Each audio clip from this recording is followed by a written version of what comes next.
Leticia Stout daughter Harley took the stand in the case against her own mother and shed light on what it was like to live in the house with Leticia and have her as a mother.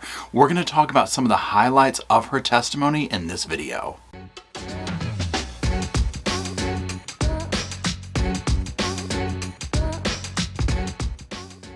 Hello, Sofa Squad, and welcome back to the sofa. That's the sofa back there with Mr. Roscoe P. Coltrane holding it down, and my name is Paul. Now, like I said in the introduction, we're going to be reviewing some clips from the testimony of Harley, that is Leticia Stout's daughter. She was very brave. She took the stand. She answered a lot of questions in regards to, like how did this take place? Like what happened when she was with her mother in the van, so on and so forth with that. But also she gave this perspective on like what it was like having Leticia as a mother. Not only just from the perspective of like when this was unfolding, but just in general. And honestly, I was like, oh my gosh, this poor young lady, right? So what we're going to do in this video, if you watch me, then you'll know the kind of format we do. We are going to put some clips up, use those as talking points to make commentary, thoughts, that type thing. Now, please keep in mind that all of this is just that. They're just my thoughts, my commentary, my opinions. I am not the end-all, be-all, and I'm not a doctor, or shrink, or psychologist, or anything like that. I do encourage you to do your own research, come up with your own opinions, and drop them down in the comments below. Now, let's go ahead and put that first clip up. I want to talk to you a little bit about your family. Back in 2015, 2014 timeframe, did your mother marry someone named Albert Stout? Yes. And did Albert have kids of his own? Yes. What's his kids' names? Do you remember? Lena and Gannon. Now, I wanted to put that clip up just to kind of lay the foundation, if you will, for who is who in this scenario, because a lot of people were asking about the relationships and whatnot. So there you go. That's how it is. That's who everybody was. Let's continue on. Do you remember how old you were when Albert and your mom got married? I think I was 12 or so. How old was Gannon when that happened? Do you remember? He was really young. 4 or 5. Now, what I find sad about this clip up here is just to hear the length of time that they were a unit, a family. I mean, this wasn't like Leticia was just his stepmom for 6 months, right? There was a relationship there. So it also makes me think of this brewing hatred that she seemed to have towards Landon and obviously Gannon eventually. I just think that it was brewing up from a very early stage in these relationships, and her and Al's relationship, and we'll hear more about what I consider some of the triggers to Leticia to be in regards to watching after the kids and things like that. So let's continue. What was your father's name? Chance. Hunt? Yes. Do you remember when he died? Yes, when I was 12 in October. So would that have been October 2000? Help me out with the math here. Now, I put this clip up because I didn't know this bit of information going into the trial in regards to, her father, what really happened to him, but also the lies that Leticia told. That's one thing that really stuck out to me about Harley's testimony was the amount of lies and manipulation that Leticia was doing forever, really, even with her own children. Do you know how your dad passed away? Yes. How did he die? An overdose. And when did you first learn that? This past week. What were you told how he died before? That someone came in and robbed him and killed him. And who told you that? My mom. Now, can you imagine not only your mother doing what Leticia has done to Gannon, but then to sit here and like going into trial and, oh, wait, that's not what happened to Dad?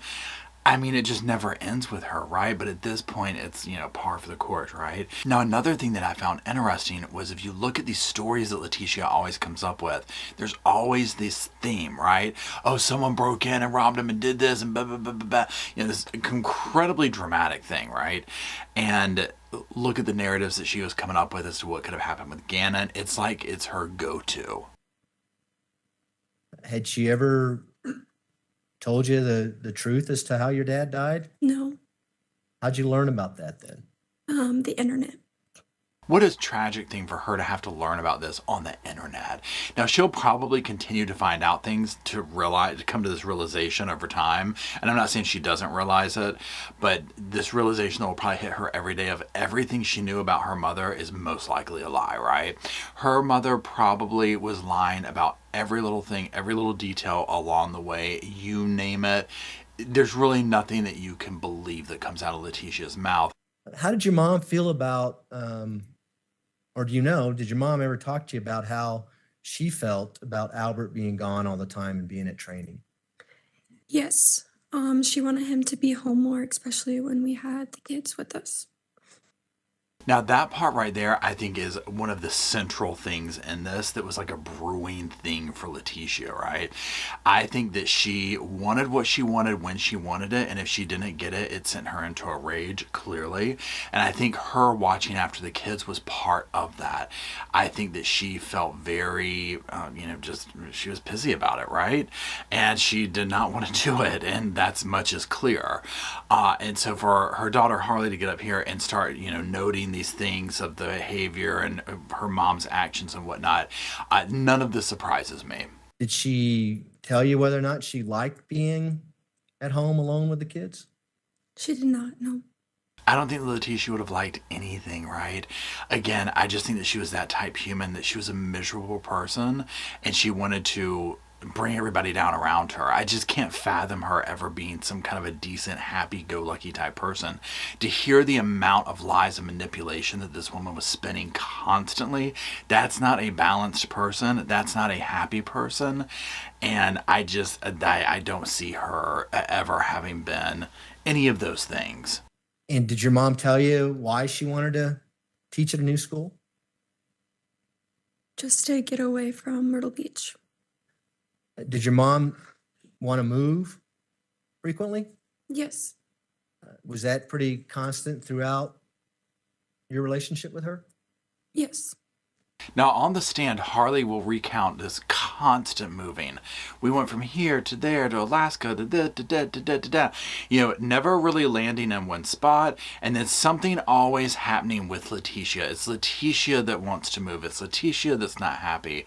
And that right there, when I just think of it, where I'm like, God, that is so sad that Leticia's dragging this family all over the place because whatever drama she starts, whatever charges she catches in the town that they're going to, and then it's, oh, well, this place is terrible, we have to go. Now, of course, when you're a kid, you're not going to be privy to a lot of the stuff behind the scenes, and clearly probably those, even adults in her life weren't, right?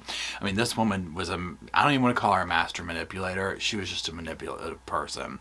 But hearing Harley up here recounting this constant turmoil in their home life, all due to her, is absolutely heartbreaking. And I mean, I'm glad that Harley was able to come out of this in nursing school and these kind of things, because Leticia definitely wasn't doing anybody any favors. What do you mean? Well, did she ever tell you whether or not she liked being in Alaska? Oh, she did not like being in Alaska, no. And what did she tell you about that? Because it was cold and she couldn't work there. And there was nothing to do. Leticia strikes me as the type person that you could put her in one of the most fascinating, interesting places ever, and she would just be like, there ain't nothing to do here. There ain't no Walmart. There ain't no Pizza Hut. I want to move. Did you ever get pulled into these arguments? Yes. Tell the jury about that.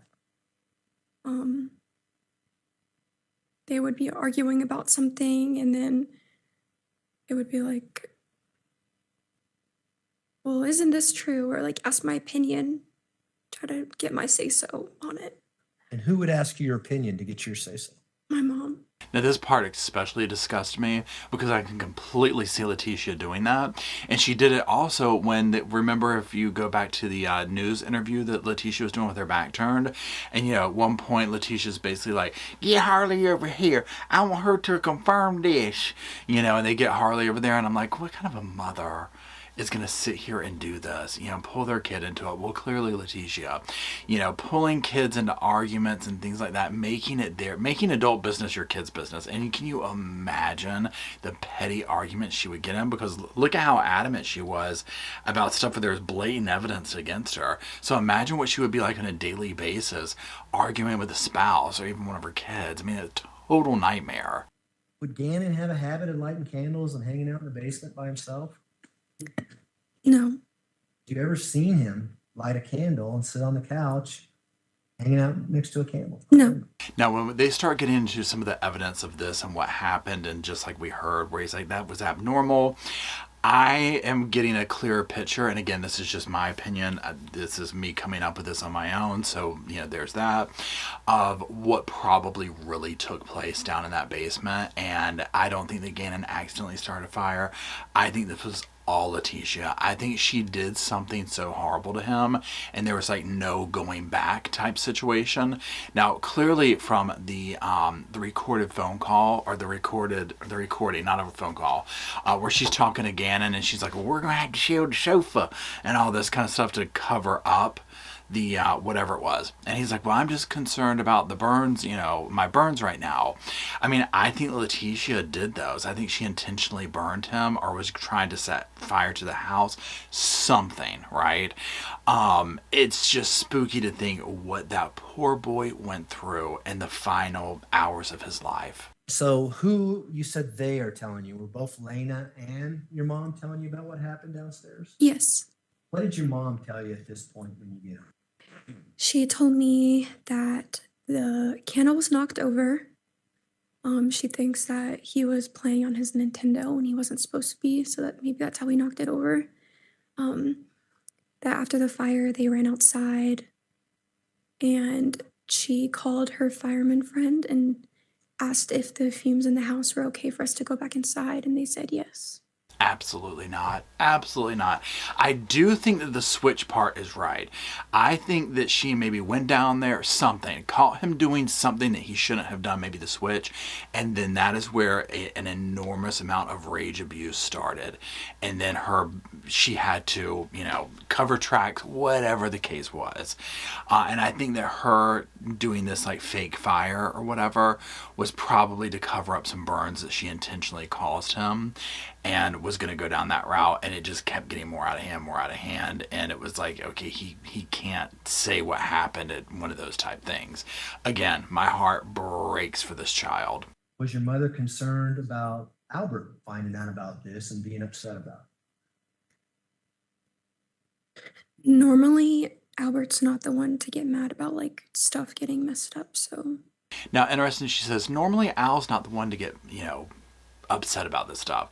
Clearly tells you Leticia was going to lose it, right? And you can imagine she probably would go absolutely bonkers over this stuff. So even if Gannon had caused a mess, done something very basic, whatever, she was going to be the one to lose it, and I think that's what she did on him. You said that it was Lena and your mom upstairs when you got home on the 26th afterward. Mm-hmm. Do you know where Gannon was at? Downstairs. Did you go downstairs? Yes. What did you see when you went downstairs? Him laying in his bed. Did you go into his room? By the doorway. Was he asleep? I don't remember. Did you talk to him? No. I 100% think that Gannon was deceased at this point. I think that the picture Leticia took of him, he was deceased. And I think that Harley did. The things that she's describing to me is just like a typical like sibling going down, yet maybe saw him in there, didn't, you know how siblings are, right? They're not going to be paying that much extra attention to a brother or sister or whatever the case may be. And so I think that that was the case, and it would haunt me, as I'm sure it has this young lady, to know that, especially the van ride, which we'll get into here in a little bit, but to know that that had gone on, and that, probably my brother was deceased at this point at the hands of my mother. It was a little later because my mom was like, let's go tell Gannon goodnight. So that's why we went down there. Anything unusual about your mom saying, let's go tell Gannon goodnight? Not something that she normally would do. I think Leticia was creating an alibi. She was creating something to be like proof of life type thing, because she had his body staged. If she's like, no, we didn't do that, and we just went down there, and she's like, good night, 100% he was deceased, and she was just trying to create this narrative of, see, Harley's seen him, everything's fine. Everything in the house just felt weird. Why did it feel weird? Because my mom made the comments, she was like, Gannon's acting weird. I don't know what's wrong with him. She said that she was scared. Again, she's already trying to create a narrative, create a story, shift blame, this type of a thing. She was probably cooking up numerous stories. She was in panic mode to try and cover up this crime at this point. And so I think that's where all these different, variations of what happened to him came from. And then this whole weirdness with the Harley describes with this weird energy in the home, the strangeness of he had a candle. Like, none of this makes sense. And your spidey senses go off. And you're like, well, this doesn't seem right. But again, as she'll describe, even if you have a mother like Leticia, you're not going to be thinking that somebody would do this to one of your siblings, or let alone somebody else at that point, right? You're just not going to be thinking this kind of stuff. And so it's all going to be kind of odd, kind of weird, but just continue to get even weirder with Gannon's disappeared, this type thing. But that's probably what Leticia was cooking up of, okay, you know what, I got it. I'll say he's been acting weird, this kind of a thing. She sent me screenshots of text messages after that. And what were the screenshots and what text messages were they? It was a conversation between her and Albert, I think. Remember what the substance of that conversation was? About bath salts or hanging out with Gannon's older friend. How did the bath salts and the older friend relate to Gannon in this text message? It was said that that's what he had mentioned. Did you ever know Gannon to use bath salts or have any association with bath salts in the entire time that you knew him? No. I mean, Leticia was going for broke with these stories. Now, it wouldn't surprise me if she had been hitting the bath salts up with her behavior, right? But this is what I'm talking about. Now, also, there would be this whole narrative later of her asking Harley to go look in his book bag, and there's just like a Swisher Sweet laying in there. She was trying to come up with so many different things to throw at the wall and see what would stick. And again, none of this stuff is normal. Now, Harley will go on to say that, at the time she didn't know what bath salts were. I mean, she thought they were like legit like bath salts, but not that people were using them in a illicit type manner. But you can also see where I'm just like, okay, she's going to try and convince everyone that her stepson is doing these type things. I mean, the boy is like 11 years old, right? I mean, come on. And I'm not trying to say that people that age don't do stuff like that at times, but this sounded completely out of character for Gannon. What happens when you get home? When I get home, Mom's upstairs, just have a normal conversation, and she tells me that she looked up on the internet how to remove fire stains from the carpet. So she wanted me to go to the store and get that stuff for her. Now, this is another heartbreaking part where Leticia will tell Harley to take Letecia and go to the dollar store and get basically stuff to clean up the crime scene, right? Now, again, Harley's describing this thing of, okay, because she's thinking there was some kind of fire. You heard Leticia talking, if you listen to the phone call, I keep saying it's phone call, the recording that she did, where she's telling Gannon, well, we got to cover this up, and we'll sell the sofa to fix this and do this, and all that kind of stuff about the fire and whatnot. And she was going to keep him home from school to help clean it up and this kind of a thing. I mean, just the amount of lying and gaslighting, right? But again, Harley wouldn't be thinking anything different. And then two, the life that she describes with her mother of, if you backtalk, I mean, you were going to get it, right? You just didn't go against what Leticia said. You see her behavior. Imagine her being your parent and in charge of you. I mean, can you imagine? So, of course, she's going to go do that. And I do believe that this was when Leticia started pulling and scheming and plotting the next level to cover up with the crime, Gannon's body, all that stuff. Who did you see home when you got home? I remember seeing my mom home, and then Lena came in after. Did you see Gannon? No. Think anything unusual about Gannon not being home when you get off work? I did ask her, I said, where is Gannon at? And she said that he was with one of his friends, and that she told him to come back by a certain time because we were going to dinner. So there, you hear it. This is where, okay, she's already started. She's hidden the body. Let's go on this whole, charade of Gannon's missing and all that stuff. We get back. Time had gone by. There was a specific time that my mom said that she asked Gannon to be home. And as time approached, he never came home. So what scares me about this part is you kind of see everything colliding through the lens of Harley's perspective of we come home from the stuff, Gannon's not home, there's a time he's supposed to be home, he's not showing up. So she's seeing, number one, all this bizarre stuff with the fire is taking place. Like, this is pretty dramatic, right? And now we're into this next day, and okay, he's supposed to be there, now he's not home, and we kick that part of the plan of Leticia's plot off, of Gannon's missing. This just had to seem so surreal.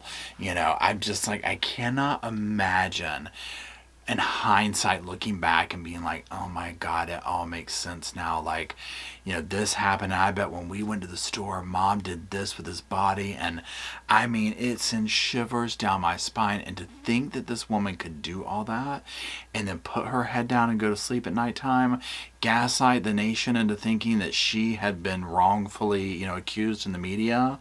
I mean, it is next level. And then she says, Connor's mom is on the way and she could go with you. Do you remember that? Yes.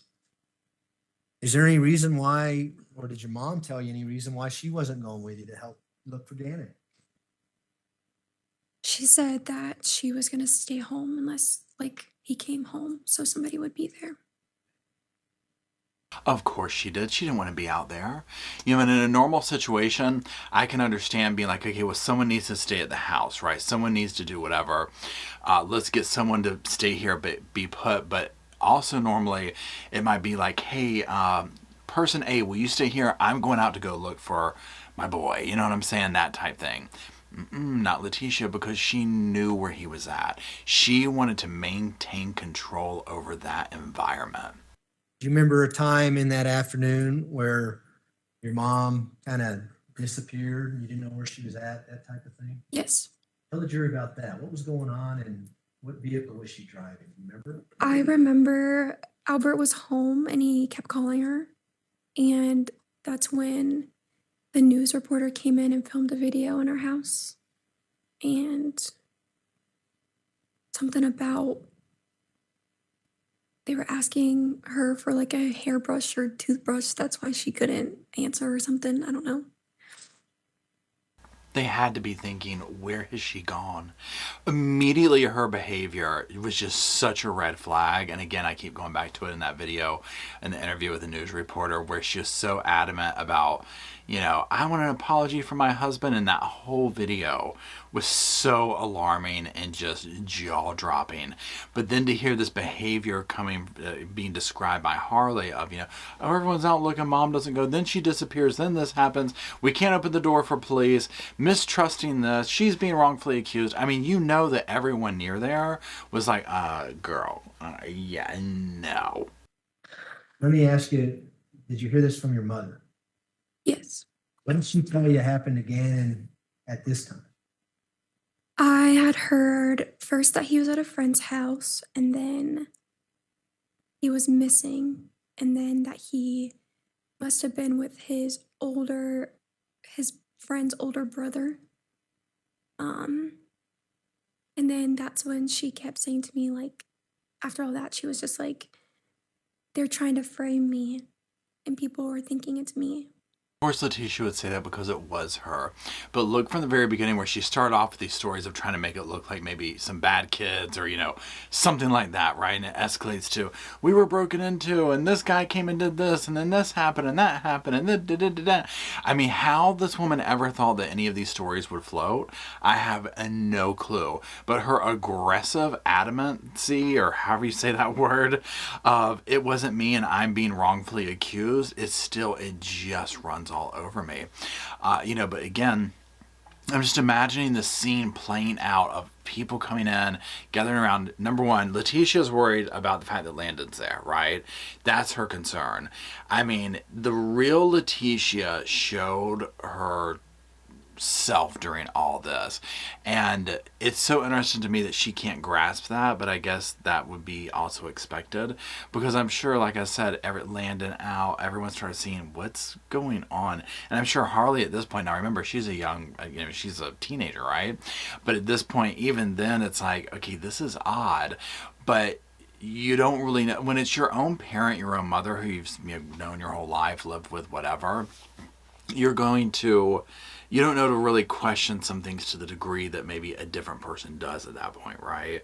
And so some of the stuff I could see her being like just super confused because probably her whole life she had been told by her mother in any situation, I'm being set up, I'm being framed, it's their fault, all the way down to why do we have this interaction at the grocery store? Why are we moving from Charleston? Why are we going here? Nothing was ever Leticia's fault. She was going to gaslight everybody. And so I can only imagine to start cracking that perception of your parent is going to and probably took a long time. Now you have the question mark symbol at 4:31 p.m. and she responds, "Something isn't right. I think they are hiding something." Yes. What was that all about? Do you know what she's talking about here? Um, she said that they were asking for like toothbrushes and like hairbrushes and stuff. So why would they need like Gannon's like DNA? Doing everything she can do to not help find Gannon. Okay, that is what Leticia was doing. Of course they're going to want that stuff, right? Now, Leticia also knows of the absolute carnage that took place in this home and the cover up afterward. So of course she's going to be paranoid about this. And that's what what she doesn't understand that other people see is this is not the normal reaction.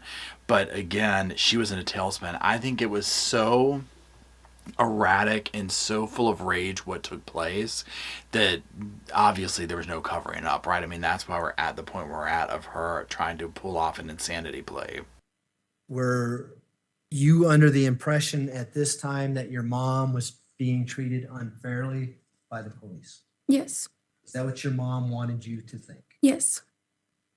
And like I said earlier, that's what Leticia has always been about, it sounds like. She's being treated unfairly. That's this type personality. If you've ever dealt with them in your life, nothing's ever their fault. Everything's always everyone else. They're martyrs. They're this. They're that. They can never look inward. They can never self-examine. They can never learn and grow. And so this is the type of person you end up with is a Leticia Stalk. And unfortunately, in this scenario, it led to this absolute horrific tragedy at her hands. Where was this hotel you were going to, and how close was it to where you work? It was right next to where I worked at. So close to the Massage Envy? Yes. Off of Powers? Yes. Did she say why you're staying in a hotel room that night? She said that she didn't want to be in the house with Albert and Landon and his family. Why did she need you to leave the house? Did she tell you? She didn't want me there with them. Imagine you're in this situation and that's your response. You don't want to be there with them. I mean, that was red flag central right there, right? I mean, they already immediately knew. And again, when they start asking these basic questions of like, well, how did this go down and what happened? And she starts spouting out these stories. I mean, just the injuries that she said took place with Gannon, anyone's red flag would be like, what? Like, how many injuries did this boy sustain in a 24-hour period with you that you didn't seek help for? Yeah, no. Mr. Tellini asked you on cross-examination that you would have never dreamed that your mom would have done something bad to Gannon. Do you remember that question? Yes. What do you think about that now as you sit in this courtroom? I'm still in shock. I defended her for years, and I just feel like manipulated and lied to. I mean, can you imagine, bless her heart? I mean, this is the realization that she's unfortunately had to come to of course, you're going to defend your mother at first, and especially when like Leticia, who has trained you to think that the world is against you and her from the get-go, right? And so, of course, with this is not be abnormal at all. And when we started out your testimony this morning, you talked about learning about how your father actually died. Do you remember that? Yes. Is that what we're talking about? The manipulation that's been going on for years is finally coming to your realization? Yes. Again, my heart aches for her in moments like this. To hear this and it just like that, okay, I've now learned about my father. There's going to be little nuggets like that for years to come of her realizing what all has my mother, like, it's better to start a list of what Leticia told the truth of because it's probably a very short list. And do you remember when you were talking to us back in August, the questions I was asking you about why we were considering filing charges on you? Yes. Do you remember me asking you what would you explain to a jury about driving cross country with a body in a suitcase in the back of that van? What would you tell the jury? Do you remember that question? Yes. Tell this jury whether or not you knew that Gannon's body was back in that van and why. The thought just never came across my mind. I just never thought my mom would do that. I didn't see her to be the person to do that. So I never even like questioned it. Like it just never came up. And what would happen if you did question it? She would just say like, "Don't question me," um, like saying it was back talking her. And who would even consider for a moment that their parent would have their deceased stepbrother in the back of the car, the van? I mean, this is not something that would cross our minds, right? I cannot fathom Harley having to sit here and think back to little moments in that trip and thinking the whole time Gannon was in a suitcase in the back. What a monster Leticia is for not only obviously what she did to Gannon, but for what she has done to so many countless others to victimize them. Because I consider Harley a victim of Leticia's, right? These things will haunt her for her lifetime, right? I cannot fathom. Now, she will go on to say that, how the mother would avoid the car smelling and things like this by leaving the air going. I mean, it's literally just a horror movie stuff. And was she telling you that because why? Why would she tell you that? I don't know. Were you asking what the heck you're doing in the hospital? Yeah. And her answer was, I have ovarian cancer. Yeah, I remember. You ever bring up ovarian cancer again with you? No. Again, Leticia's lies know no boundaries. And these are the things right here that God only knows all the things that Harley's come to realize just for this trial that her mother has been a pathological liar about. But again, it'll be those little nuggets along the way that she'll always question her. And this is if she does not have an ongoing relationship with her or any communication. Because any future communication will just unlayer even more stuff like that, because I don't believe that Leticia will ever reform nor ever really tell the truth about anything. Tell the jury about that. How did that come up? What was said? What was the circumstances surround what was said? Yeah, so I remember I was in my room, and she was like, "Come eat, that's your last dinner with me." And I was like, "What do you mean?" And then she was like, "It's already too late, like I took them." And then I was just like, "What?" And I remember crying and I was like, "What do you mean?" And then we went and had dinner and then it was never talked about again. Can you imagine doing that to your child? Faking an unaliving event? Her level of narcissism and desperate cries for attention, meaning Leticia, again, they know no boundary. And again, these are the things that poor Harley and anyone else, right, that knows her is going to have to go through their life wondering. I mean, just look at Leticia's brother who broke down on the stand. He's going to have stuff like that too, of questioning every little thing about his sister and like what was real, what wasn't real. Who was this person that called themselves Leticia, but we clearly never even knew them. You talked about your mom quitting jobs on several occasions, especially the teaching jobs. Do you remember that testimony on cross? Yes. Did she ever tell you why she was quitting these teaching jobs? Yes. What did she tell you? I was told that she wanted to work, and then when she would work, Albert would be mad at her that she wasn't watching the kids, and then when she would watch the kids and not be working, he would be mad at her for not working. Again, par for the course. Nothing is her fault. She wants to save the world. I won't let her. I mean, this is just how these people operate, right? So this does not surprise me at all that this is what Harley has to say about this.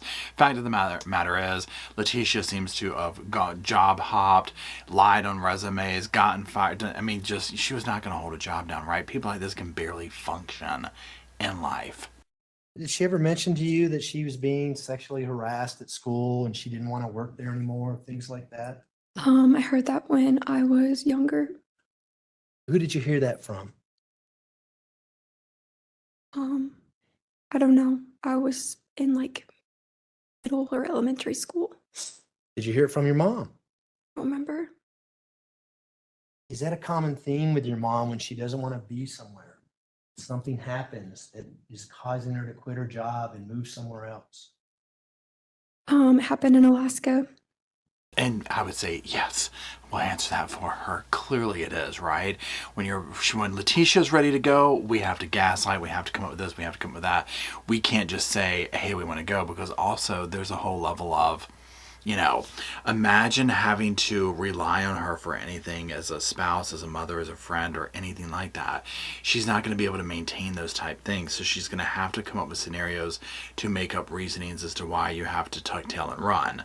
Now, eventually, when you're running from yourself, you're going to always be there, right? That old saying goes. And there's only so many places you can really run to before you can't keep running. If you would have known Gannon's body was in the back of that van, when you were talking to Agent Cohen back here, did you have told him that? Yes. You would have known that he was in that van when the FBI came out to South Carolina to talk to you about Gannon's body being found on March 17th, 2020. Would you have told him that? Yes. I remember when this went down and there was the talks of like her daughter was there and whatnot. So it was really big to me to see Harley get up on the stand and take this. I do not believe that Harley knew that Gannon was in the back of the van, right? And then at that point, imagine if she had discovered Gannon along the way or whatever. There's no telling what Leticia would have done to her own daughter. I mean, again, there's no boundary that was going to be uncrossed trying to cover this crime up. And so there's absolutely no telling what she would have been willing to do to Harley had the secret been discovered or been exposed along the way. Do you know how much Gannon weighed? He was little, so he didn't weigh a lot. Was your mom capable of carrying his body in a suitcase, picking it up and throwing over a bridge rail in Pensacola, Florida? Yes. I mean, what a haunting image to leave off on. But sadly, this is what happened, right? She did this whole thing of, and again, notice the patterns with Leticia. I've blown up this area over here. Hop in the car. We're headed back over this way. Now, of course, this, absolute nightmare of she's going to be pulling off and doing this whole Pensacola thing and all that kind of stuff. I mean, that was clearly unplanned, but this is probably par for the course. I mean, Harley had probably been down this road with her mother before. Now, maybe not in a specific thing like this of something that's serious, but I think that what we're watching have happen here is just Leticia's routine. You go somewhere new to start over, you cause drama, you do all this stuff, then we have to pretend that it's everyone else's fault, pack everyone else up, move to another place, start over, and just this is her cycle. This is probably what she's done her whole life. And again, it's just ended up in this tragedy. Now, if you are still watching, drop blue hearts down in the comment section for Gannon, and let me know what your thoughts are down below. I would love to hear them. And that's it. So until we gather around my old Coke Zero right here and the old keyboard, I'll see y'all soon.